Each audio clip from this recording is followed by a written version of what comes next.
Alright, so I got the idea for this video because my little brother recently started playing the game and I was just baffled by the sheer amount of stuff you're supposed to know as a beginner that I just take for granted and which they don't even explain to you in the game whatsoever. If you just started playing the game, or if you're returning to fresh yourself up on the basics, this is the perfect video for you. As evident by the video length, there are a lot of important things to keep track of, and I think that even advanced players will find something useful in this video.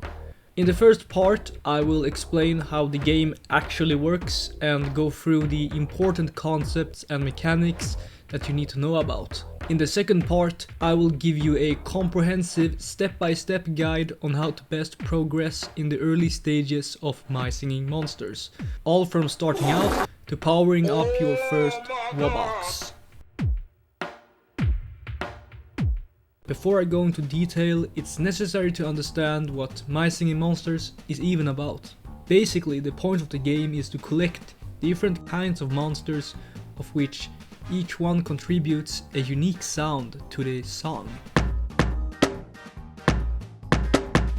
In turn, you will see your songs getting better and more fleshed out as you progress. In the game there exists a large variety of worlds, or islands as they are called. By collecting all the monsters you complete that island's full song, and the goal in the game is to complete every song on every island, of which there are 39 currently. My Singing Monsters has a unique way of attaining the monsters. The most simple ones you purchase, but the rest of them are acquired through breeding them with each other. This is done through the breeding structure, where you combine monsters with each other to get more complex ones. The islands typically start out with 4 simple monsters that each represent a distinct element. By combining these elements in breeding, you will get new monsters that represent their unique combination of elements.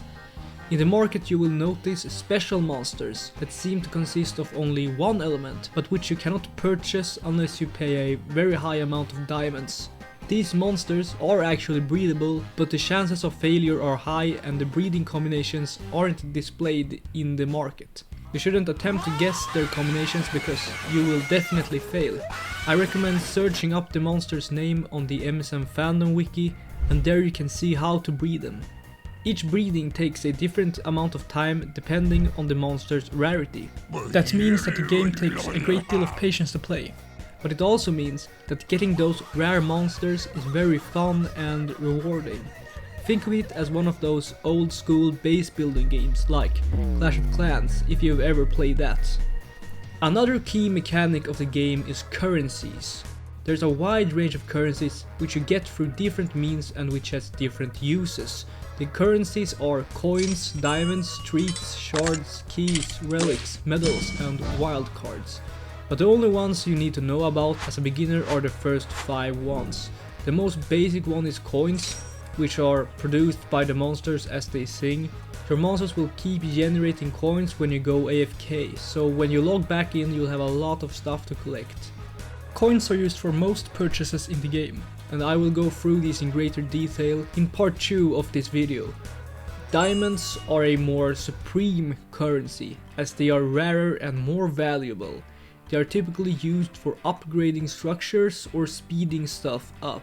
Treats are acquired through a mechanic called baking, in which you spend coins to get various food items. Baking also takes time, but once finished you will be able to feed your individual monsters. You'll see that they'll increase in size and coin production as they level up. For the monsters that can breed, level 4 is required to combine them with each other. But you can go much higher, up to level 20 in fact.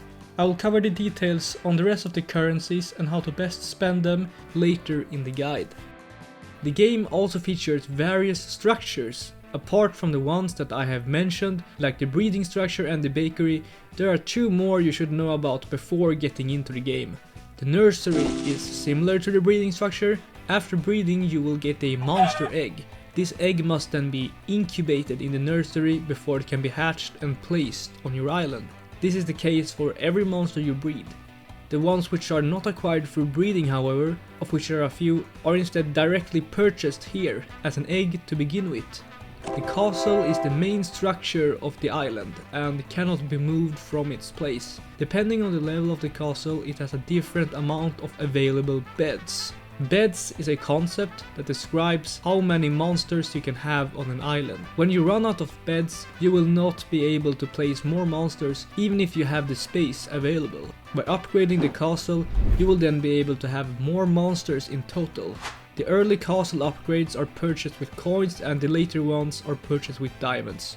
Monsters require more beds the more complex they are. For most of them, the amount of beds they take is equal to their number of element combinations. But once you move past the so-called natural monsters, the amount of beds that they take will be dependent on other more complex factors. The vast majority of monsters actually have 3 variations, which are common, rare and epic.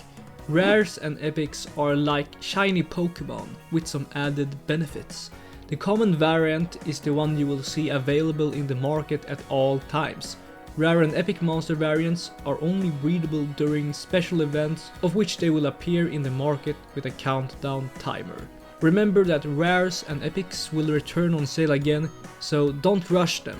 Rares are bred with the same breeding combination as the common variants, while epics have a unique combination that you will need to search up on the internet. Although rares and epics don't have a unique sound, they have a different design and epics also have unique animations. You should avoid deliberately trying to get them in the early game, as it will distract you from more important things. Any rare or epic you get by chance though is a nice addition. This is the market, which is a menu you will access very often. It has different categories depending on what you want to check out or buy. The monsters category includes every monster that is currently available on that island. Here you can see the breeding combinations of the basic monsters, as well as what rare, epic or other monsters that are available currently. You can purchase monsters with diamonds instead of breeding them, but this is perhaps the worst way you can spend your diamonds in the entire game. It's extremely wasteful. In fact, if you would spend your diamonds on speeding up breedings for the same monster, it will in almost all cases cost significantly less. The costumes section features cosmetics that you can collect for your monsters. Some of them you can get by chance when hatching a monster egg, and some of them you need to buy. Monster costumes have no strategic benefit, they are just a cool way to spice up your islands. The structures tab is for buying structures, as I went through earlier. Buying and upgrading structures with diamonds is generally a good way to spend them. Decorations can be placed on your island to make it look cool and beautiful. Decorations, however, also have a practical purpose, because if you place certain monsters next to certain decorations, their happiness will increase, which increases the speed of which those monsters generate their income. The packs section of the market is solely for in-game purchases, and the star shop you don't need to care about in the early game. You can spend your star power here, which is a specific currency. I will recommend you to save any star power you get your hands on until later stages of the game. You can pretend that the remaining sections of the market don't exist. Alright, now you know enough context about the basics of the game. I will now walk you through how to best progress step by step and cover the details along the way. After logging into the game for the first time, you're going to be required to play the tutorial. The Demising a Monster tutorial is, in my opinion, pretty enjoyable, because it really illustrates what the game is all about. You get to collect new monsters and gradually see them come together to form a coherent song. Along the way, the game will also have you do some pointless side quests, like force you to rename a monster and have you spend a lot of diamonds to speed things up. Probably the most common mistake I see players make is to misuse their diamonds. This is a bad habit that even most advanced players fall into, that's why I'm addressing it first. The worst thing you can do in the early game is to speed things up with diamonds. During the tutorial this is maybe fine, but as soon as you get into the actual game you should stop with it. Speeding things up makes you waste your diamonds for short-term benefits that you would get for free by just waiting a little bit more, and therefore stalls your progress. The key is to spend your diamonds on investments that give you long-term value, such as purchasing the mini mines, upgrading breeding structures, or upgrading the castle. Mini mines are especially useful because they allow you to generate more diamonds continuously. If you're impatient, I instead recommend you to watch ads to speed things up. You can watch an ad to remove 15 minutes of waiting time for anything you breed or incubate. This is a great idea for simple monsters like the 2-element naturals that take 30 minutes to breed, but once monsters take longer and longer, you will eventually see that just waiting them out is the best option. This leads us to another thing that I need to mention, and that is about in-game purchases. If you want to play the game free to play, then that's a great choice. I'm not going to tell you otherwise. But in case you have the possibility to pay real money, one small purchase is actually game changing. Your first purchase, no matter how big or small it is, lets you play the game ad free, as well as give you access to purchase more structures, like having double breeding structures and nurseries on every island. It also removes the cooldown on the collect all currency button. These benefits are given to you no matter which item you purchase. So I recommend buying something really cheap, like for example the cheapest diamond pack. But this is only if you're open to in-game purchases. I do not recommend any in-game purchases for the item itself. They never give you a great return on investment, and it also removes the fun of the game. With that detour out of the way, let's get back to the tutorial. As you follow the steps in game, you will complete a lot of goals. They are available to you in the goals tab on screen. Completing goals is a great way to earn XP at the very start. Sometimes they also give you coins or other items. For certain goals, you might notice that the reward you get is as big or even bigger than the price you need to complete that goal. You should complete any of these goals right away so that you can progress quickly without losing currency. One thing the game will have you do during the tutorial is to enter the Colosseum and play a few quests there. If you actually enjoy the Colosseum, feel free to spend time there. However, most players think that this island was a useless addition to the game, and playing it doesn't actually have any strategic advantage at all, so don't force yourself to play it if you don't enjoy it. After you reach level 8, the basic tutorial is finished and you get access to the full menu on screen. One thing you should do right away is to check your mailbox. If there is an exclamation mark icon under mailbox, it means that there is a free reward for you to claim. These things happen occasionally when the developers of the game give away free items. The neat thing about these rewards is that they are the same for every player in the game, so as a beginner they will be remarkably overpowered for your level.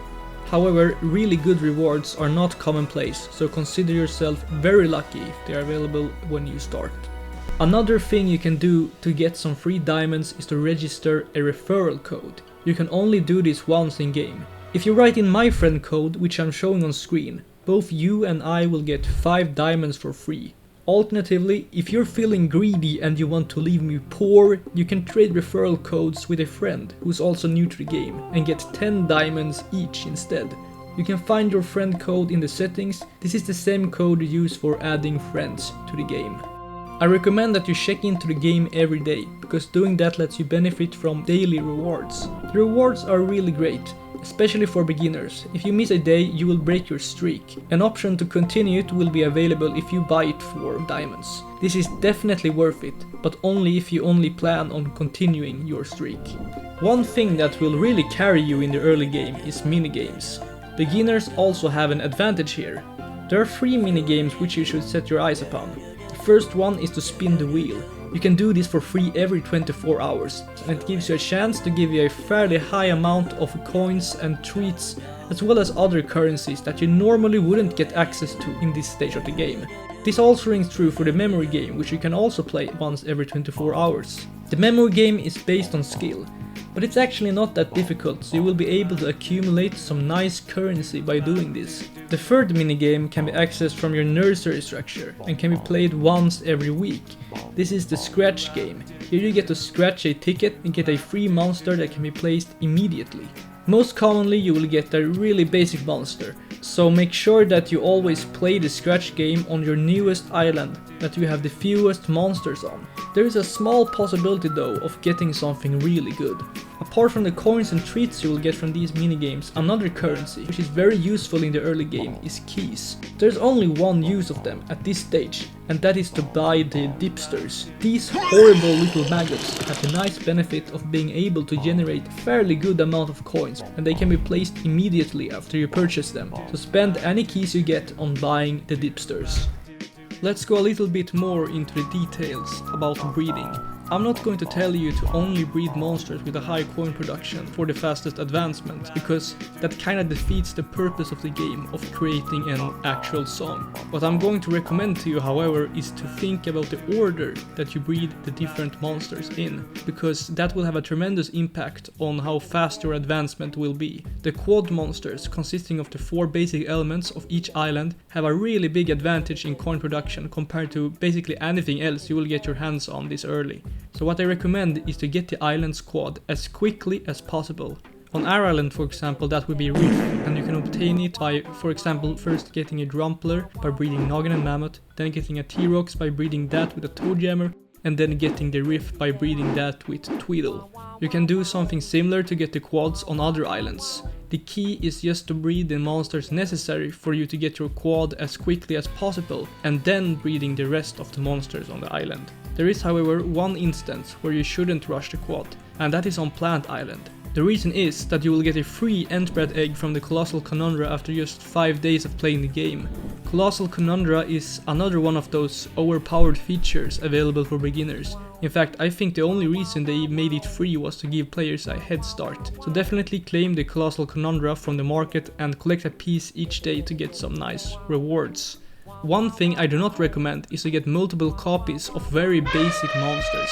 This is because they take up beds while simultaneously giving you a very bad coin output. So maybe limit yourself to only getting multiples or triple elementals and quads to begin with until you have more free beds. So, how should you approach spending the coins generated by your monsters?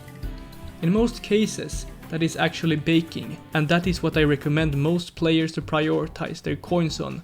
The principle you should have in mind is to always bake the food item that is the most expensive that you can reasonably afford, because it will give you the most treats relative to its cost. You will get the possibility to upgrade your bakeries pretty quickly, and doing that is a great idea because it unlocks food items that give you more value. A rule of thumb when leveling up monsters with treats is to level your monsters evenly. Having multiple level 4 monsters is much better than one level 8 monster. A lot of players get tempted to put all of the treats on one monster because they really want it to go to level 15 so that they can place it on Gold Island. I made this mistake myself, and it is something that will slow your progress down considerably. Wait with Gold Island until later in the game. For beginners, the situation is a bit tricky in terms of spending coins, and this is because there will be so many other things you need to purchase apart from just baking food. Therefore, what I really recommend is to bake only as much that you will be able to level every monster you own to level 4, which is the required breeding level, and to feed your quad monsters to level 8, just because they will carry you in coin production. For the remaining coins, you will likely want to save them for buying new islands and upgrading the castles on your islands so that you can place more monsters. Being able to have many monsters will take you further at this stage than feeding a fewer amount of monsters to high levels. Another thing concerning your coin shortage in the early game is obstacles. The islands in My Singing Monsters are covered with obstacles that limit the placement where you can have your monsters. Clearing obstacle costs coins and should generally not be a priority this early on. When clearing obstacles becomes cheap to the degree that it doesn't really affect you economically, it is a good idea to clear them. When you first reach 5,000 coins, you should immediately go and purchase Cold Island. That is because there is actually a goal that rewards you with 50,000 coins as soon as you do that. Cold Island is your second basic island, and every mechanic essentially works the same there, except the monsters and the song is different. When it comes to the other islands, however, you should not rush to get them. Each island starts off with just 4 castle beds. That means that there isn't any way to make that island profitable until you upgrade the castle, and usually you need to upgrade it multiple times. The upgrades, however, increase in cost rapidly, so in the ideal scenario, you should have about 10 times the island cost before you purchase it. Otherwise, it will be very slow to earn those coins back and your progress will be stalled. There will be more islands available to you than the so-called 5 natural islands. Many of them will be entirely free. The reason for giving away all these free islands is usually that you won't actually be able to do anything there anyway until you have progressed further on other islands. The exception to this is the ingame, as I mentioned earlier, as well as the Composer Island. The Composer Island has no strategic benefit, it is only for fun. Here you can compose your own songs with the monsters in the game. Note that you need to purchase the monsters with coins, so I don't recommend prioritizing this early on. XP will be distributed to you naturally as you place down monsters, upgrade castles and bake food. You will also level up as a player accordingly. So don't put too much thought into the XP you earn. The best way to level up is to buy those things that will be useful for you anyway. After you have bred your entire collection of natural monsters on one of your islands, I do not recommend that you immediately start breeding the special monsters like Ghast and Sugarbush. This is because their breeding chances are significantly lower than anything you have encountered so far. What I recommend instead is to first get multiple copies of the island's quad so that you can increase your coin income, and secondly to wake up some wubblins. Wubblin Island is free, and the monsters here are special because you can't breed them. Instead you purchase their statues and fill their inventories with eggs consisting of monsters on other islands. You do this by sapping the eggs instead of sending them to the incubator. If you manage to complete the wubblin before its time limit expires, you get to power it up. The wubblins are really beneficial because they randomly generate one of 4 currencies: coins, treats, shards and diamonds. And each of these currency types will be very beneficial for your level at this point. Notably, this is the first way you're going to be able to attain a stable income of shards. To begin with, I only recommend getting 2 wubblins, which is Brump and Seinf. This is because they are significantly easier to get than other wubblins and they give you a fairly good amount of currency. After doing that, I recommend you to spend your shards on Tribal Island. This island is also special because it's a multiplayer island, where each player can place 1 monster each. You can then get rewards based on how high you can feed your Tribal Island monster each week. Unlike other islands, you can feed your monsters here with coins, treats and shards. You should avoid the first 2 options under all circumstances because they will give you a really terrible trade-off, but using shards is a great idea to get diamonds, as well as star power. I recommend saving up any star power that you get by this point instead of spending it, unless you happen to see that a rare monster that you don't own is available in the star shop. Then you should buy it. I also want to mention another way to get shards as a beginner, and that is when you reach level 19 you will unlock the island Ethereal Workshop for free.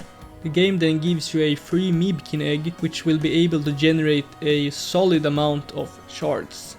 After getting the sign from Bromp on Wubblin Island as well as a few more quads, it is now appropriate to try your chances with breeding the special monsters.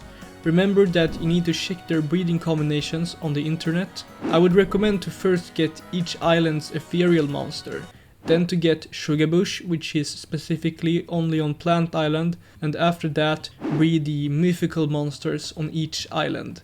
Another kind of special monster are the seasonals. The game has 15 seasonals available during a limited time. Most months have 1, some have 2. So if one happens to be available on one of the islands you own, you should probably try to get it before the timer runs out, because you might not get the opportunity again anytime soon.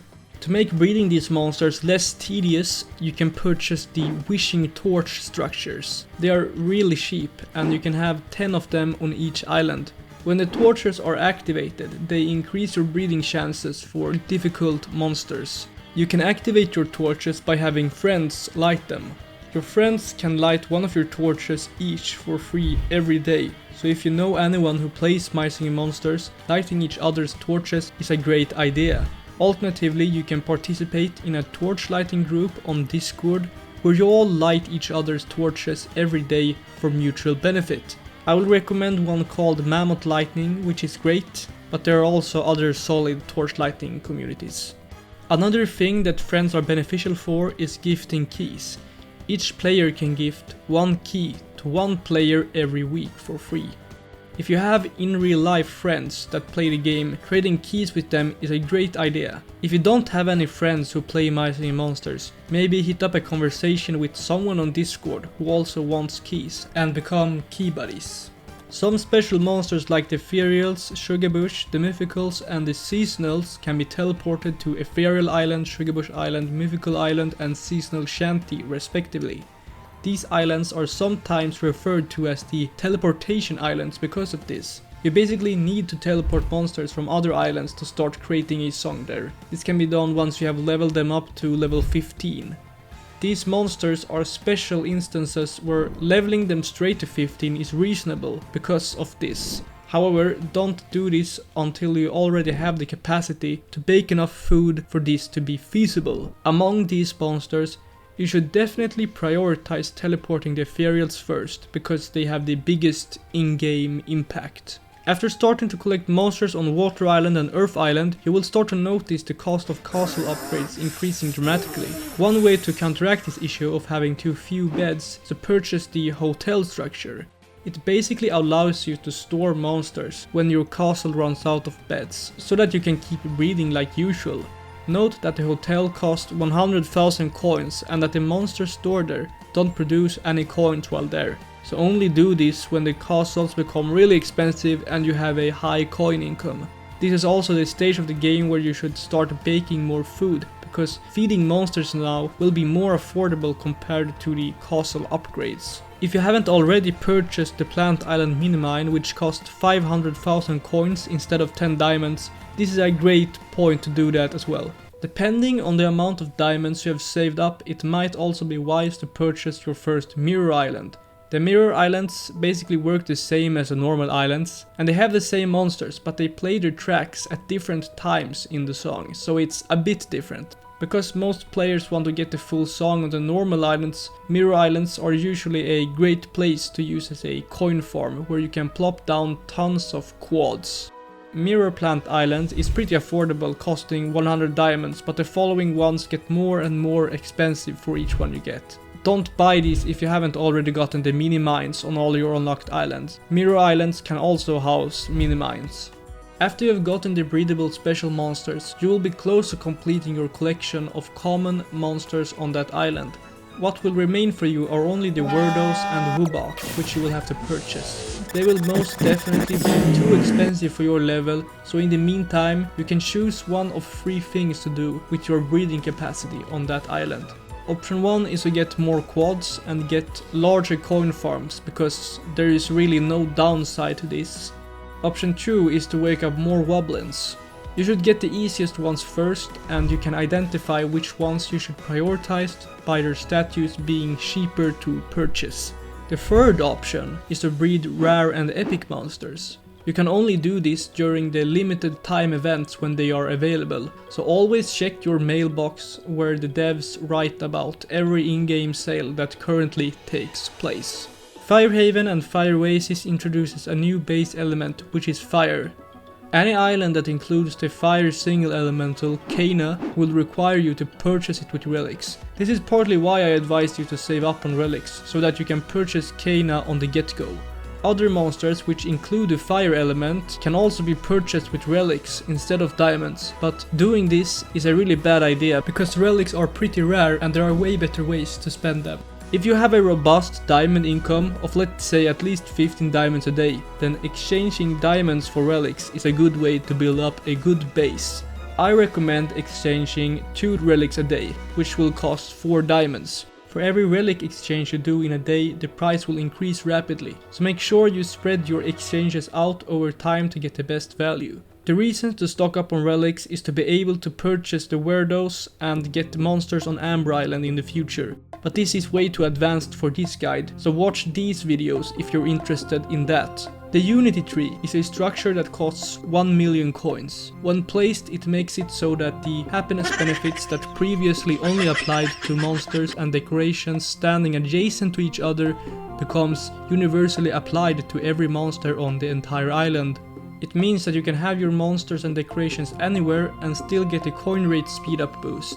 Another tip is to purchase the warehouse structure where you can store decorations. The decorations that are stored in the warehouse still distribute happiness to your monsters, so you don't even need to have them on your island if they interrupt your island design.